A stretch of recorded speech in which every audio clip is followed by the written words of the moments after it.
If you've been following mortgage rates here in Canada over the last couple of weeks, you've noticed that the fixed rate mortgage has increased quite significantly.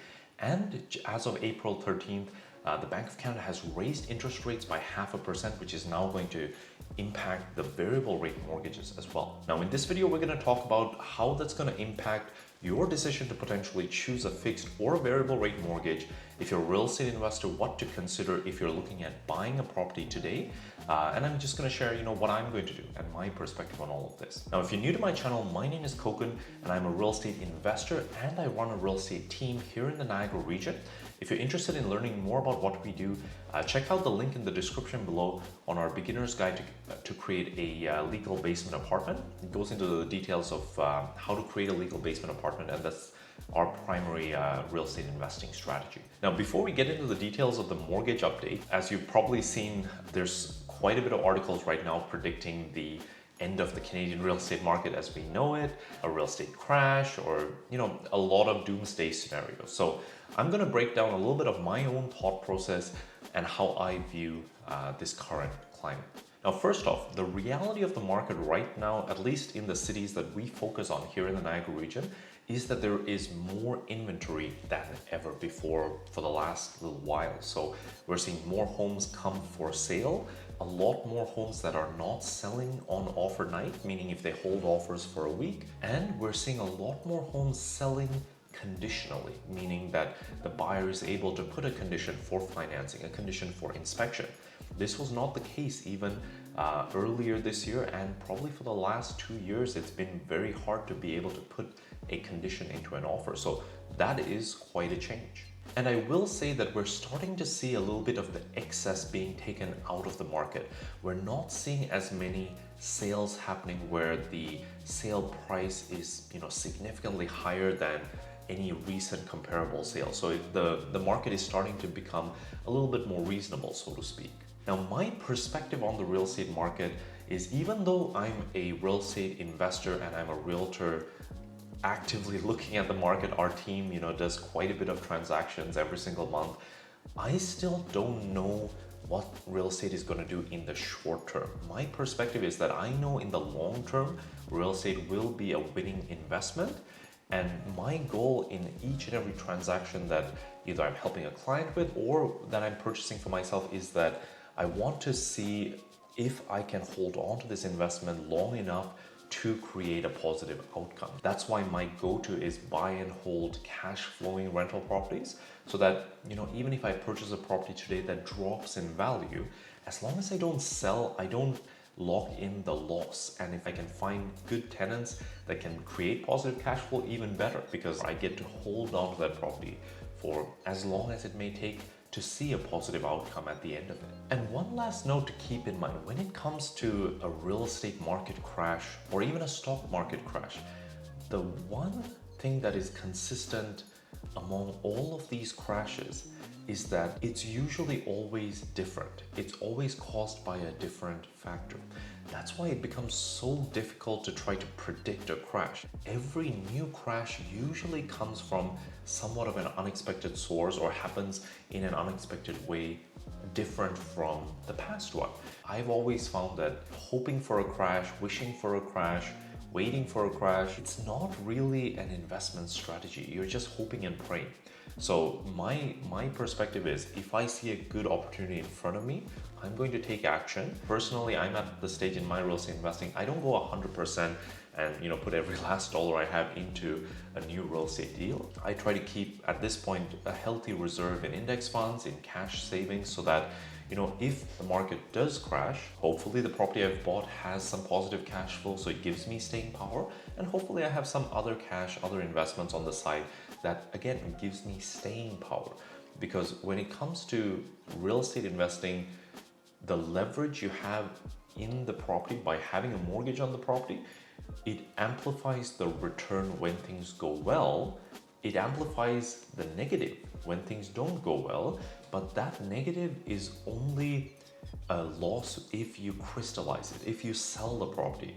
I was actually watching a video where Warren Buffett was talking about this, and One of the things he said is that he's not a fan of leverage. He's not a fan of borrowing money. And I respect him for that because he's created an incredible return without having any leverage. One of the things he mentioned is that if you do take on leverage, it is important that you have staying power, that you have the ability to wait for the positive outcome that you're hoping for. So again, that's my perspective on it. Now, if I look back at the past couple of years, some of the memorable deals that have turned out to be just incredible results usually happened when there was fear in the market. So one example that comes to mind, the week in March of 2020 when COVID was just hitting, the lockdowns were starting to be announced, I was working on a deal with a client. We bought this property in Welland for $380,000. I think we got a discount of like $15,000 off the list price. It was already, priced attractively, and I think they got, an incredible property at that time at that price. But we didn't know that it was an incredible deal at that time because there was so much uncertainty around us. Looking back in the last 2 years, that property has probably doubled. So that's over 100% increase in that short time period. It has been an incredible investment. If you imagine you put 20% down on an investment and have the investment double, that's a 5 times increase in 2 years. It's a crazy return, but we didn't know that going in. The investor that purchased that property was solely looking at, hey, I can make the basement into an apartment, I can rent out both apartments, have some positive cash flow, I'm good, I'm gonna buy this. It can go down 100,000 from my purchase price. I don't know if that's gonna happen, but I'm just gonna hold on and go for the ride. And that outlook has created some of the best investments in my opinion. Now for the mortgage update. For some context, in Canada, historically, the majority of mortgages have been 5-year fixed mortgages. That has been sort of the go-to Canadian mortgage. In the past little while, however, we've seen a shift from fixed mortgages to variable mortgages. I believe in 2021, it was about a 50-50 split between fixed and variable mortgages for the new mortgages that were issued. So more people were considering getting the variable rate mortgage. As of right now, for a rental property, if you're looking to get a 5-year fixed mortgage, you're paying anywhere as high as 4 to 4.1% in the mortgage rate with an A lender. And if it's a primary residence, I believe you can get it down to about 3.7%. On the variable interest rate side, we're looking at prime that has gone up to 3.2%, the bank prime rate, and we're looking at a discount of anywhere from a 1/4 point to a 1/2 point. So your net rate may be 2.75 to 3%, maybe a little bit lower, but that's kind of the range that you're looking at for a new mortgage if you're purchasing a property. Now, when it comes to choosing between a fixed mortgage and a variable rate mortgage, there's a few things to consider, but it is really a personal decision. So take it into account, but make your own decision and do what's right for you. Now, with a 5-year fixed mortgage, as the name implies, your mortgage rate is fixed for 5 years. That gives you some security if we have runaway inflation, if interest rates significantly rise.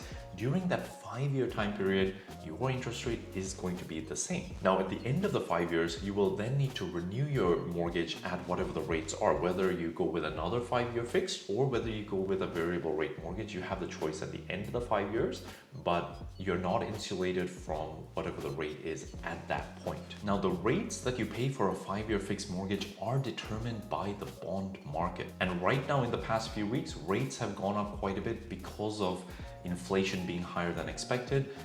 The bond market is pricing in the higher rates. They're expecting that they need to make higher rates in order for the investment to be worthwhile. Now, with the variable rate mortgage, the relationship between what the Bank of Canada does and what you pay as a borrower is much more direct. When the Bank of Canada increases interest rates, the banks then increase their prime rate.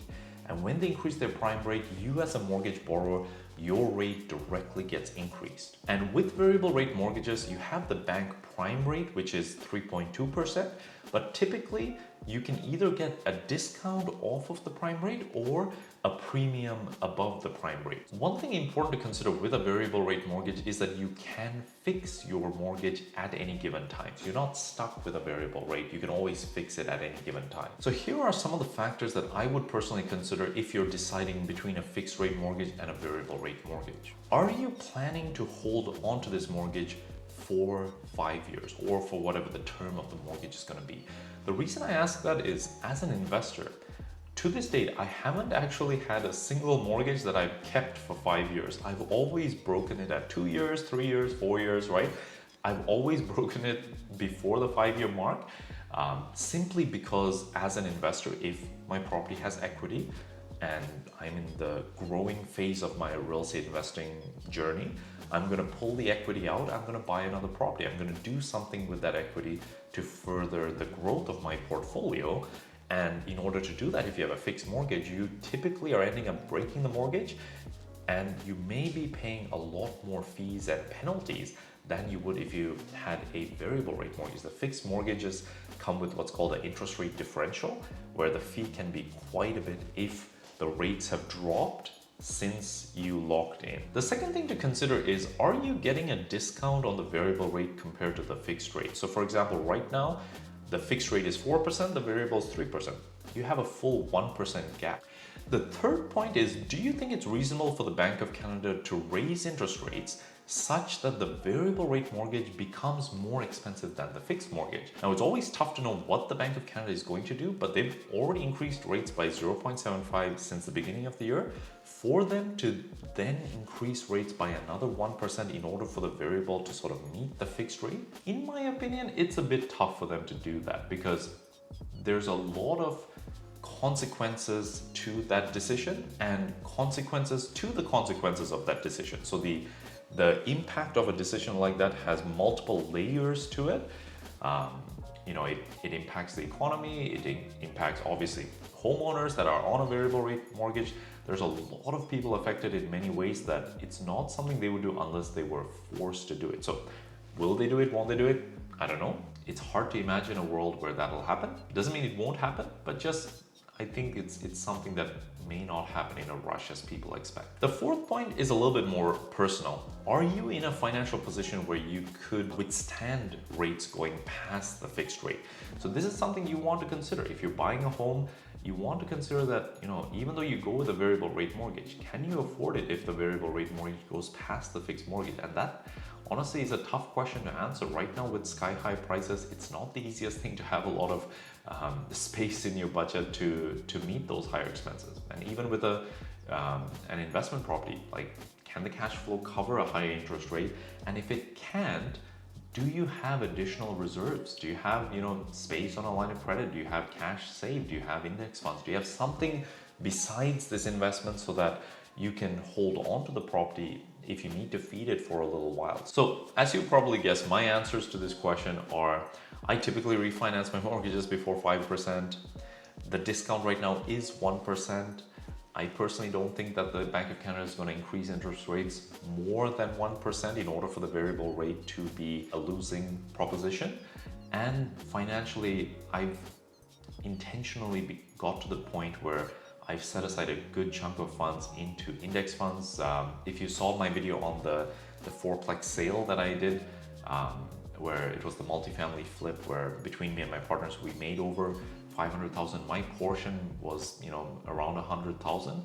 I put that almost directly into index funds. I'm building up my reserves, so to speak, so that, if something were to happen, I have funds accessible that are, uncorrelated to real estate that I can draw from if needed. I hope you found this helpful. I know that when it comes to these kind of scenarios, people want a prediction. People want to be told that it's going to be okay, or stop, be scared, don't take action.